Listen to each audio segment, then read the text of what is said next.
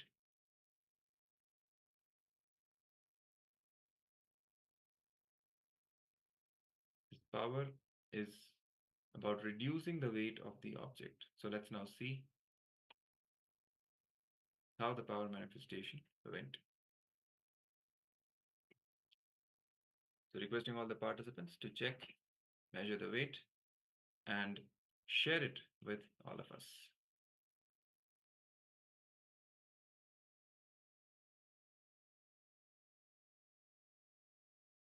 You can share your experience, general experience of power manifestation round as well. How you felt, if any sensations or any other, what kind of inner space you were experiencing, any other experience also you can share, along with the observation about the reduction in the weight. Yes, we have one sharing from Ananda Gora Rupini that says measurement result from 25 grams to 24 grams. Wow. So Wes, well done. Great. So we reduced by 1 whole gram. Congratulations, Ma. Well done. Yes. Yes. Showing us the object. Thank you, Ma. And the weighing scale. Weighing Yes. scale. Thank you very much, Ma. Great.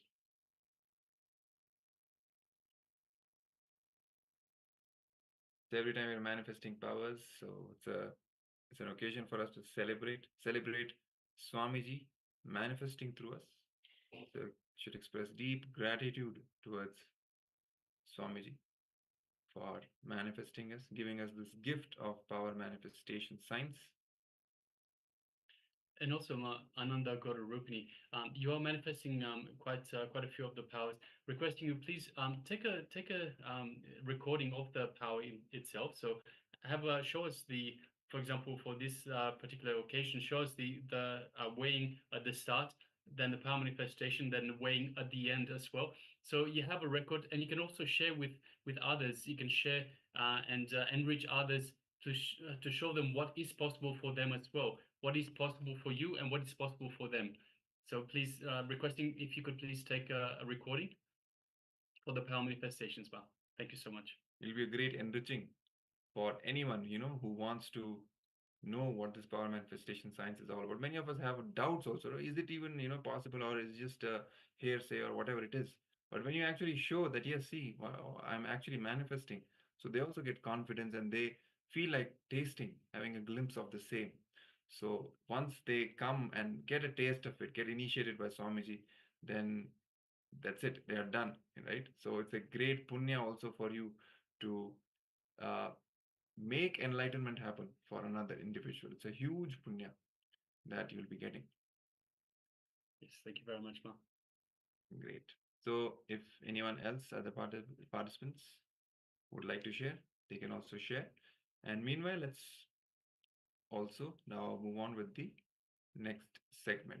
And by the way, you can also post your experiences of the power manifestation sessions on social media with everyone else.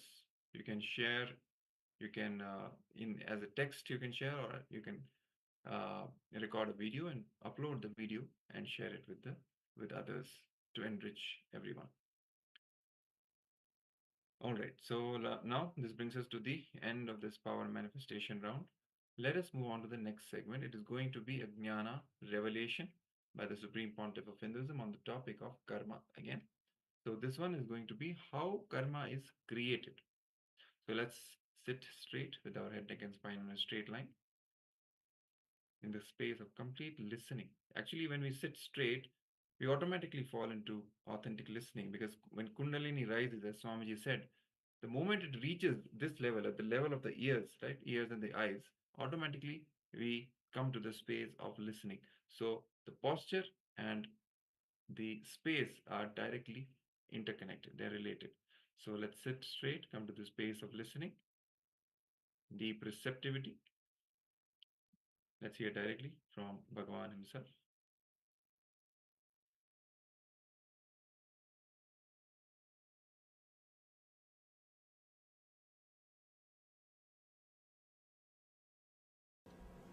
Krishna clearly explains Here he starts the whole teaching. He explains clearly how we are caught in three different mental setups. How we work through three different engraved memories. One is sattva, another one is rajas, third one is tamas. But here the translation says goodness is the word for sattva, passion is the word for rajas, ignorance is the word for tamas. No, exactly they are not equivalent words. Let me explain the concept. Understand, there is no equivalent word for it. We can't give any equivalent word. Sattva means the engrams which leads you to bliss, the engraved memories which leads you to joy, the memories which leads you to ecstasy. Rajas means the memories which leads you to restlessness, the engraved memories which leads you to sort of excitement, which leads you to work intensely and which makes you active. Third, tamas. Tamas means the engraved memories which leads you to depression, which leads you to laziness, which leads you to dullness. Engraved memories which leads to ecstasy and bliss is sattva. Engraved memories which leads you to restlessness, anger, emotional imbalance is rajas. Engraved memories which leads you to depression, dullness, low mood is tamas. Small example. You are sitting in a car and going. Somebody is driving. Slowly you are lost in thinking. After half an hour, when you are lost in thinking, suddenly you remember some person or some place who disturbs your mind. By remembering him or that place or that incident, you feel disturbed. The moment your mind feels a little disturbed, you come back to awareness. Sometimes you see, I should not think about him. Let me think of something else. Sometimes you will even speak these words out. You will even do the action, small action. The person who is driving will turn and see you. What happened? What are you doing? When you are lost in thinking,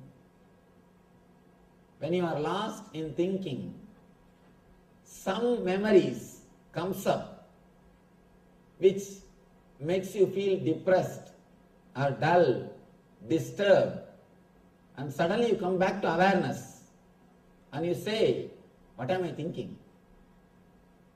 And sometimes you even loudly say this, I should not think this. Hey, Devda, you say, oh God, what am I thinking? What am I thinking? I should think of something else. All right, let me think of something else. Your hands move. Suddenly you express some words which is not directly related to the outer incident. And the person who is driving asks what you are thinking, what you remembered. Suddenly you are mumbling some words. Suddenly you are talking something. So be very clear. The engram which automatically comes up, the engraved memory which automatically comes up. In Sanskrit we have a beautiful word, samskara, which automatically comes up and which leads you to depression or negative mood. This is called tamas. Sometime, suddenly some thought comes up in your mind. You think, I will not leave that fellow. I'll see that he learns a lesson. I will not leave him. You are sitting and thinking of something. Suddenly your hand moves. I will not leave that fellow.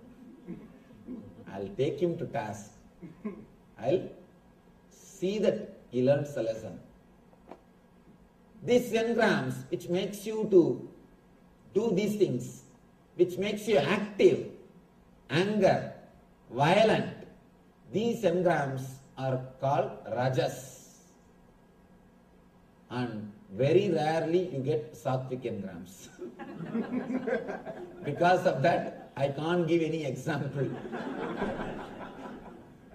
Sattvic engram is an engram which you don't get usually. You can think this way. Sattvic engram is a thing which we usually don't get. Usually, we are caught between rajas and tamas. Sattvic engram is engram which suddenly gives you the memory of a deep bliss or joy which you experienced. For example, if you are here every day, the moment it becomes 4:30, this engram comes up. Oh, yesterday it was such a wonderful discourse, so beautiful, such a nice meditation. I think today also I should go. If you are pulled, if you are made to do something good, which leads to bliss, which leads to ecstasy, which leads to peace of mind, then it is called sattvic engram, sattva. It is called engraved memories of sattva. For example, you go to Himalayas. For a few days, you experience such wonderful joy and peace.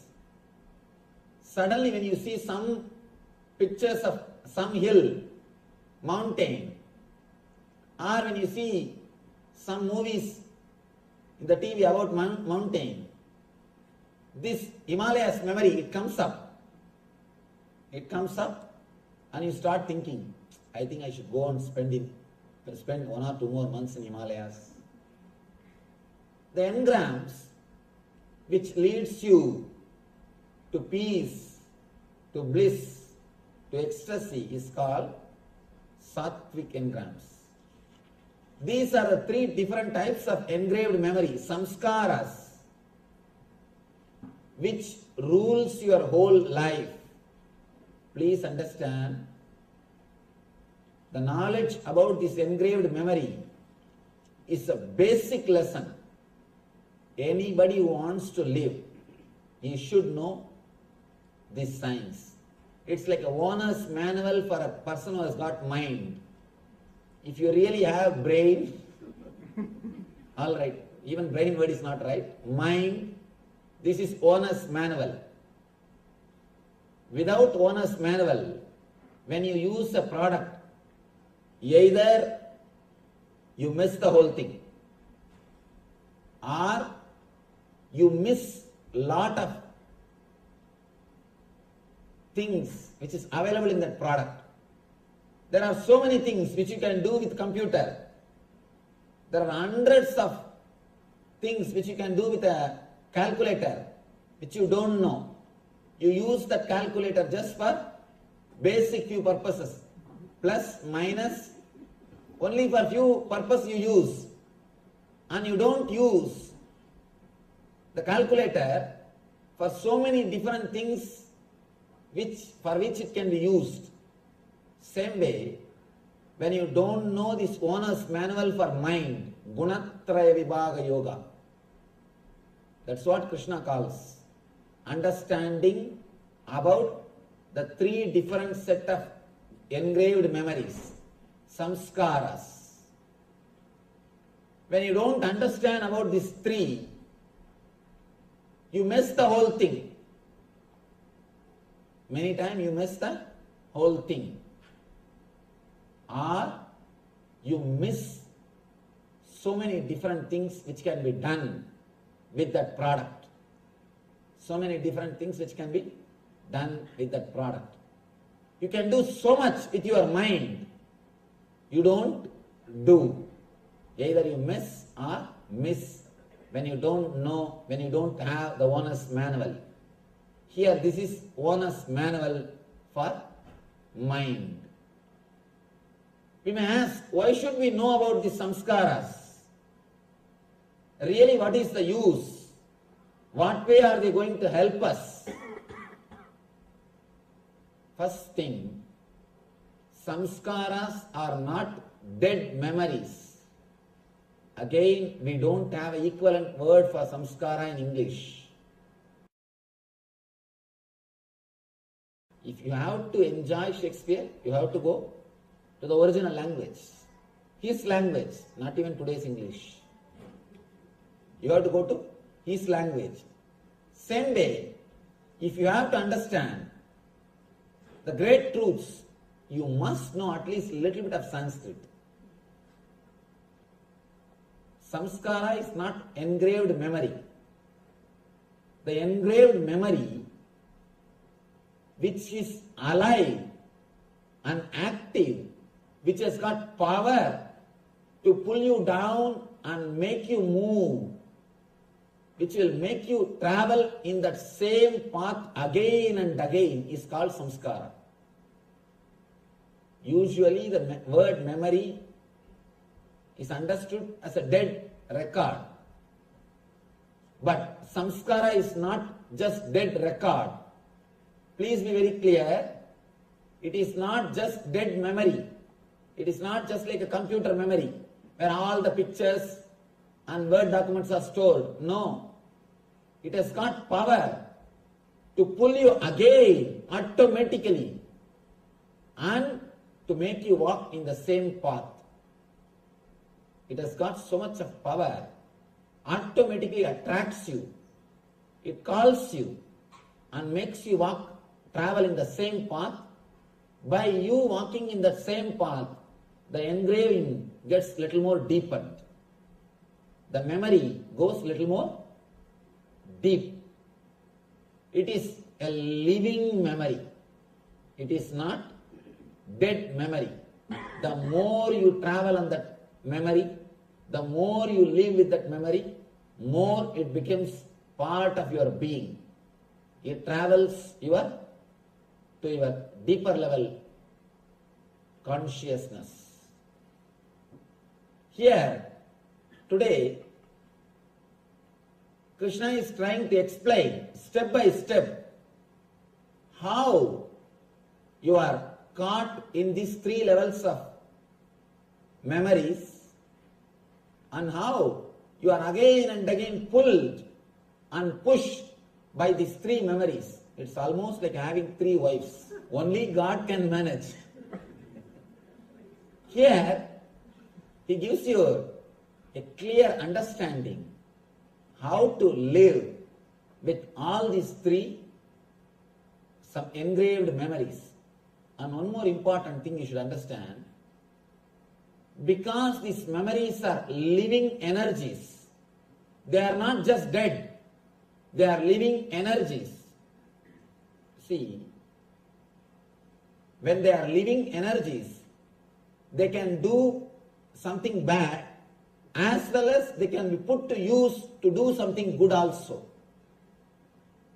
See, whenever somebody has got energy to do bad, you can always tap him in the right way and make him to do good things. I have seen in my life, in my experience I tell you, nobody else puts so much of effort and goes to the depth of meditation like prisoners. In prisons we conduct meditation programs.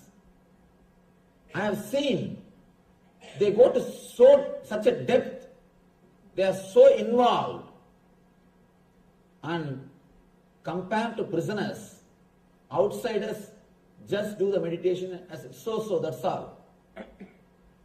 People who are in the prison, when they take it up, they really take it up.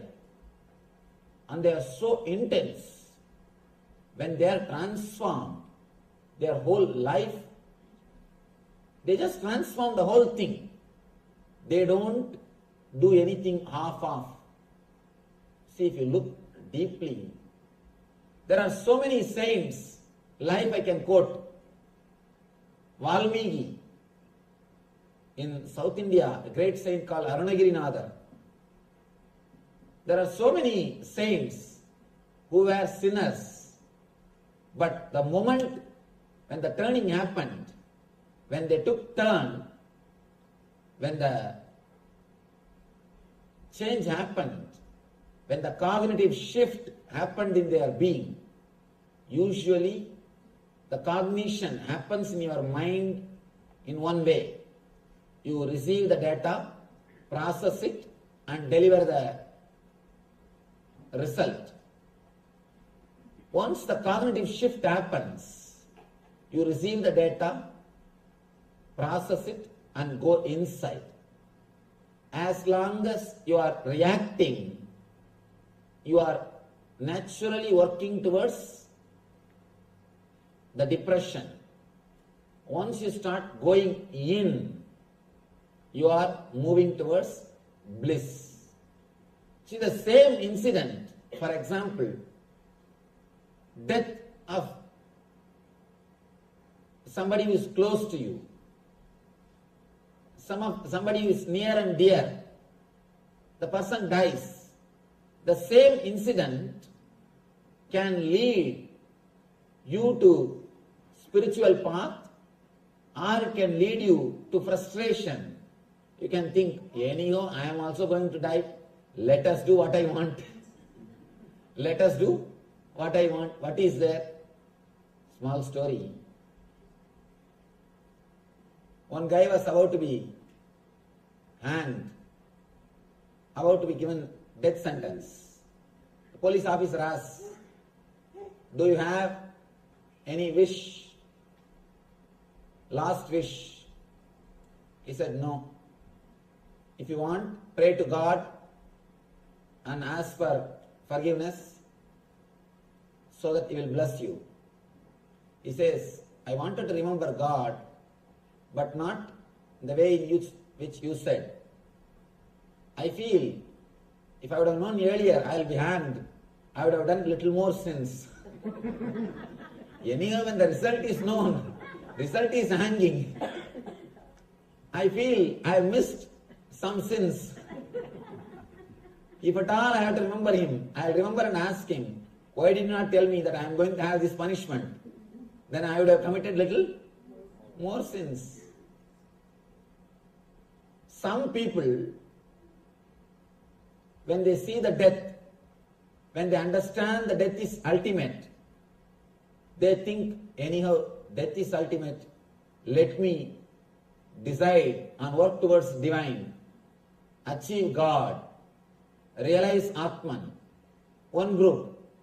The other group, same incident, turns them. They think, anyhow we are going to die, let us live the way in which we wanted. One group of people, they take the path of meditation. The other group takes the path of the outer world. It is up to you which path you choose. Engrams are also living energy. You can choose. Through engrams, you can again and again suffer and torture yourself. Or you can make your whole life as a blissful experience. If you know the signs, how they happen in your being, how you can transform your being, you can take the help of these engraved memories to achieve the eternal consciousness, eternal bliss in your being. In your being. How these engrams, engraved memories, disturb your mind, and how you can transform your very being. He starts explaining. Tatra sattvam nirmalatvat prakasakamanāmayam sugasangena batnādi Jnana Sangena Chanaka. Before entering into this sloka, I will try to present a small diagram through which we can understand how the engrams can affect your decision and how to come out of it. A small diagram I will try to present so that you will be able to understand the engram, the engraved memory deeply, clearly. I already gave the basic understanding about this diagram, but let me repeat it so that you will be able to connect with this samskara. Please understand how we receive any information, data from the outer world, and how we process them and how we take decisions. We come to conclusions. First thing, you see something through the eye. And here I have taken the example of eye. You can replace it anything, ears, or nose, or taste, or the touch. Any one sense. Among these 5 jnanendriyas, any one sense can be replaced here. There are 5 jnanendriyas and 5 karmendriyas. Among the 5 jnanendriyas, any one sense can be placed here. I have taken here eye as an example. Through the eye you see a scene. I am taking the example of this very scene. Me.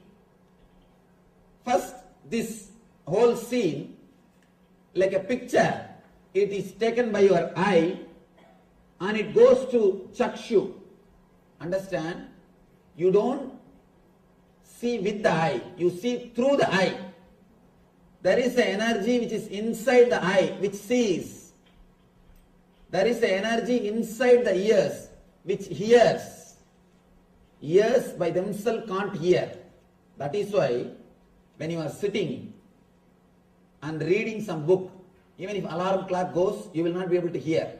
If somebody presses the calling bell, you will not be able to hear. You will not be able to hear that sound.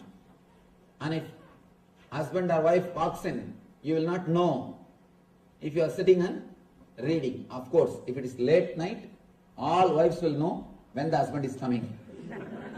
Sneaking inside the house. Small story. This guy wants to go to police station. This guy goes to police station to see a thief who came into his house last night and took all the money. The police officer says, no, you can meet him only in the court. In the court you can say whatever you want to say. Here you can't talk to him. He says, no, just I wanted to learn, how did he enter the house without waking up my wife? I am trying for so many years to do this. I am not able to do. How this guy did, just I wanted to know that. Anyhow, there is something inside your eyes which sees. That is what we call chakshu. See, the whole scene is converted into a file with which you can do the process like a digital signal processor in computer. The software language, the chakshu is almost like a digital signal processor. If you have to work on anything, whether it is a sound or a light or a photograph, first it has to be converted into a digital file. So in computer, first thing, whether it is a photograph or it is an audio file, it will be converted into digital file. Same way, in your system, whatever you see or hear, the whole thing will be converted. Whole thing will be converted into a biosignal file. Just like a digital file, it will be converted. The conversion happens in this chakshu area only. Then the file starts moving step by step. File goes to chitta.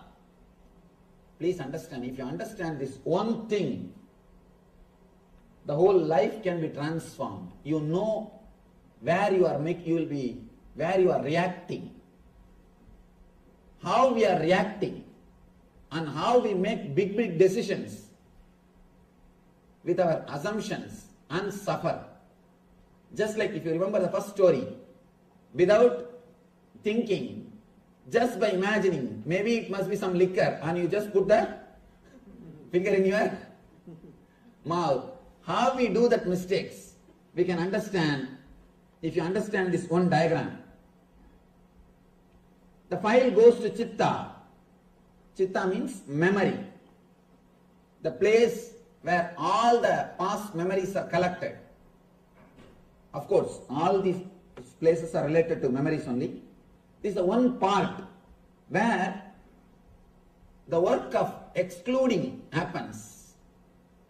When the file reaches this place, the excluding process starts here. Na iti. This is not, this is not. Neti happens in this area. Your chitta starts seeing this file. I am taking the example of this scene which you are seeing now. First you are seeing me. The whole scene is photographed and goes here. It becomes a biosignal file. The file is taken to Chitta. Chitta says, this is not a tree. This is not an animal. This is not a plant. This is not this. This is not that. That excluding process happens in this area. Then the file goes to the mind. Mind tries to identify.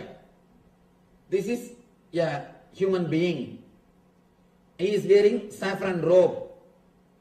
He is standing in the stage. The identification process, iti. This is it.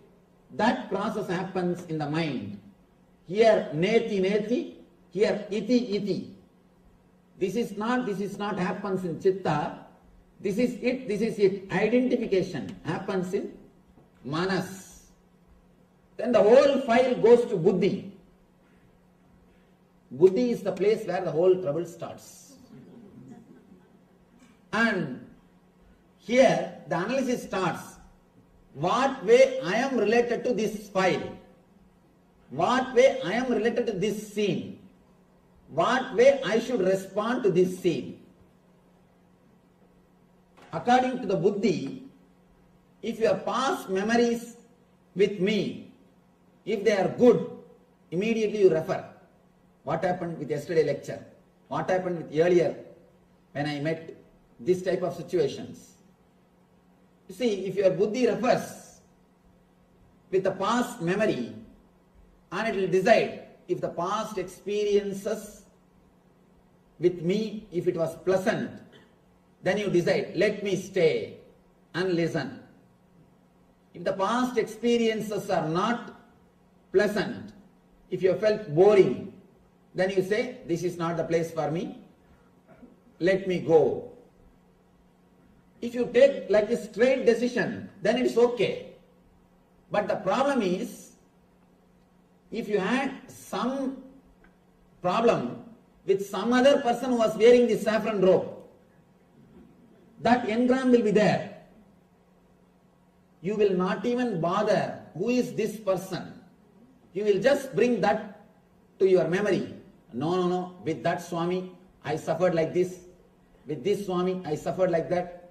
You will just bring a generalized memory and you will decide based on your past collected samskaras. That is where you start making the trouble. You start creating trouble. When decisions are taken with a straight understanding, no problem.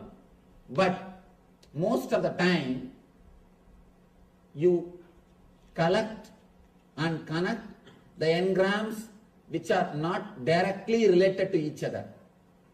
Which are not directly related to each other. For example, if you see somebody wearing white dress, if you are hurt by somebody who was wearing white dress, the moment you see that white dress, even if you don't want, that memory will come back. that memory will come back. For example, if you are abused or disrespected in a house or in a place, next time when you cross that place, when you go to that house, even if that person is not there, automatically the memory will come up and you will have that same feeling. You will have that same depressed mood. You will have that same low mood. The reason is you connect, you associate things with the place, with figures, with memories and put it in file. Man as such cannot work spontaneously. So he has to take some system, some method, some way to reduce his processing work. Naturally, he opts for some way of arrangement of his memories. So when you take some way of arranging memories, you miss the real life. See, first few months you live with your husband or wife. After 3-4 months, you make a clear idea about her or about him. After that, please be very clear, you don't live with husband or wife. You just live with your imagination, with your understanding about her. After that, whatever she does is wrong. Whatever he does is wrong. You come to a conclusion. If at all there is something right, you say, by mistake I think you did these things. By mistake you did this right. By few months you come to a conclusion about the other person. You create an engram. And after that, whatever he or she does, you look through that engram, through that engraved memory. Only first few days, you are ready to respond spontaneously. You are ready to respond spontaneously. The problem is, even in the first few months, you already have memories of your friend's experiences. My friend is tortured. My friend's wife used to torture him. My friend's husband used to torture her. You have the collected memories of your friend's files. And the moment your wife starts doing something which will not be anywhere related to that memory, immediately you project that. Especially movie. If you have seen some mother-in-law, some daughter-in-law, some mother-in-law who is rude, cruel, if before your mother-in-law starts even a single word, just by her body language, you will come to a conclusion. I think she is going to torture me. When you have collected memories, you never react spontaneously. You never act. All your decisions are clearly predestined. Please understand, again and again people ask me, Swamiji, our life, is it predestined or free will? Please understand, the more engrams you have, more your life is predestined. Because you will go only in the same route.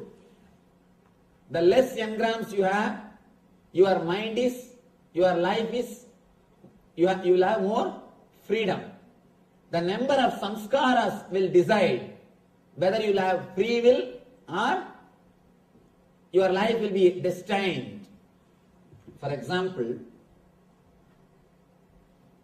the file travels to ego and ego gives the decision and you execute it. If there are more engrams, when the file travels every table, each engram is a table. Each engram puts the signature and writes his opinion. One engram, for example, the same example let us take. You seeing me and are you being here? One engram says, no, I had some Swami in my life. He was a blessing. He helped me so much. I think I should sit here. This engram signs, yes, we will sit here. The next engram, no, I read in newspaper The Swamis do this, do that. There are enough of stuff which goes on. Especially in India, abusing Swamis is a fashion. And especially South Indians. Abusing Swami is a fashion. So, all this fashion, lot of fashion things are there. So naturally you will say, no, all these memories are there. Should I sit? Or what should I do? Here this engram says doubt. It's science. And the file goes next. No, yesterday I attended. Really what he is speaking makes sense. I think I should sit. This engram science, yes. By the time file reaches here, the ego takes all the yes and all the no. And it comes to a conclusion. Whether it says yes or no, that's not a problem. But you already wasted so much of time and energy in this small decision. Already you wasted so much of time, so much of energy in this one simple decision. For example, if you are sitting in the office, morning around 9 o'clock, you don't have to do anything. Just sit and worry, get stressed out, you will have shoulder pain. If you are stressed out, worrying 15 minutes about something, you will have shoulder pain. How many of you experienced? Just 10-15 minutes, you will have shoulder pain. Nothing else needs to be done. Just simple worrying, simple decision making, you will have shoulder pain. Restlessness. The more the engrams, more you will be restless. The people with engrams can never sit in a relaxed way. Have you seen people continuously, they will be shaking the legs. Continuously they will be shaking the legs. The initial level they have to shake. After some time they will have Parkinson's, automatically it will shake, that's all. In the initial you have to shake with effort. After that, automatically it will shake. The stress, people with stress cannot sit quietly. So much of physical movement, so much of physical restlessness, because too many decisions are happening inside their unconscious. This space between the buddhi and ego is called unconscious.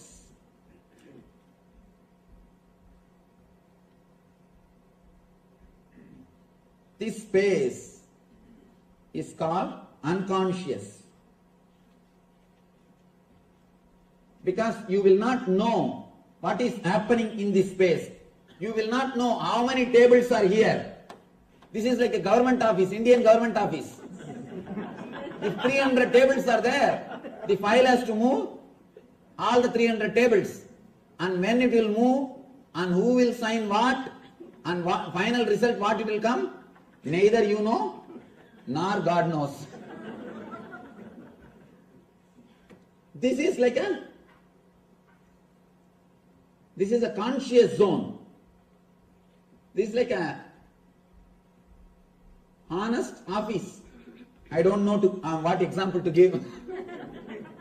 I don't think any examples are available. This is a clean, pure process, straightforward process. Here, there is no politics happens. A straightforward process. Here, all the politics starts.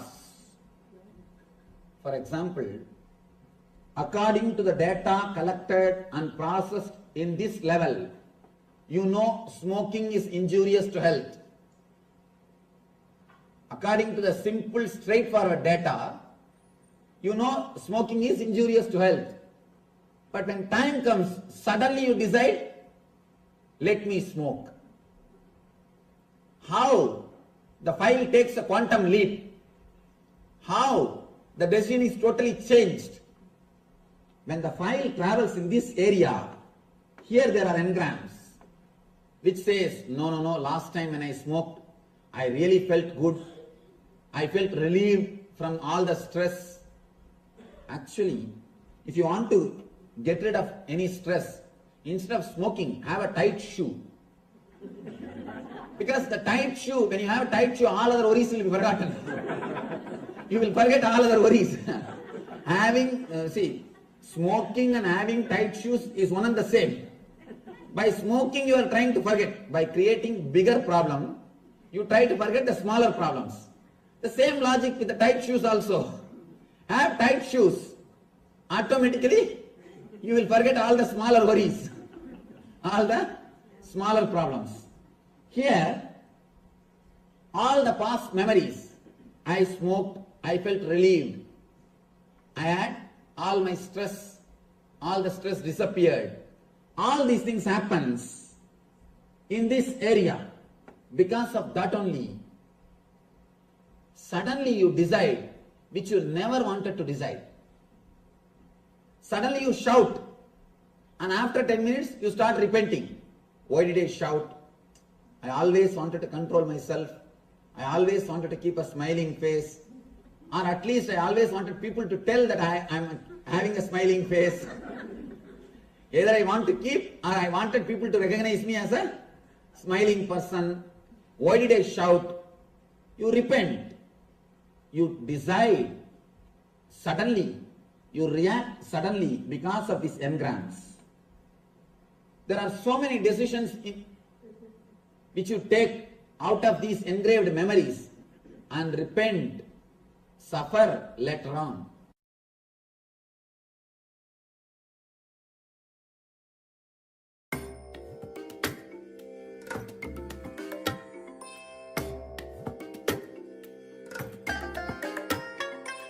I bless you all.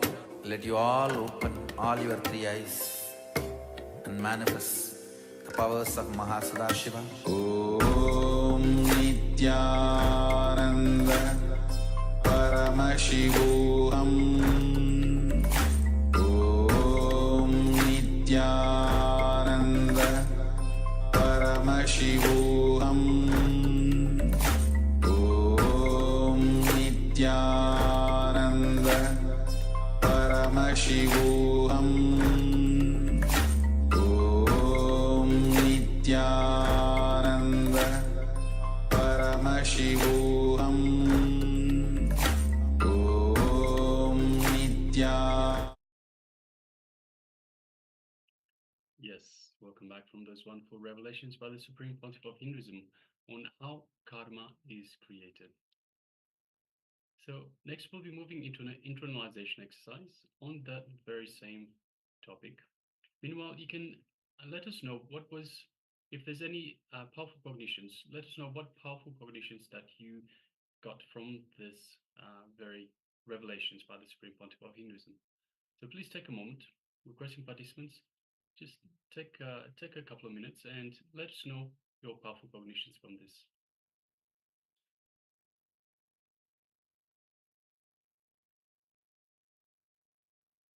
So aren't you beautifully mentioned earlier today that if you just have if you just receive powerful cognitions but you don't record them, you don't put them to use, then they will just disappear. You will just simply forget these powerful cognitions, and it will be almost like you didn't receive them in the first place.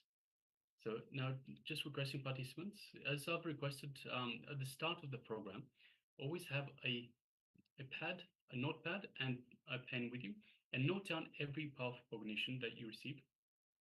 Every cognition that makes you click, everything that makes you go, aha, that's how it fits in. How so much it says about the jigsaw puzzle. So suddenly it fits in perfectly and it makes sense. So these are the powerful cognitions. And by writing down the powerful cognitions and reviewing these powerful cognitions from time to time, again and again, keeps them fresh in your mind. And more than that, you need to apply these powerful cognitions in your life. You need to apply these powerful cognitions to make them part of your lifestyle. Then you will say, see a real change in your life. So just requesting everyone, just take a few minutes, a few moments, and write down some powerful cognitions that you received from this revelations by the Supreme Pontiff of Hinduism.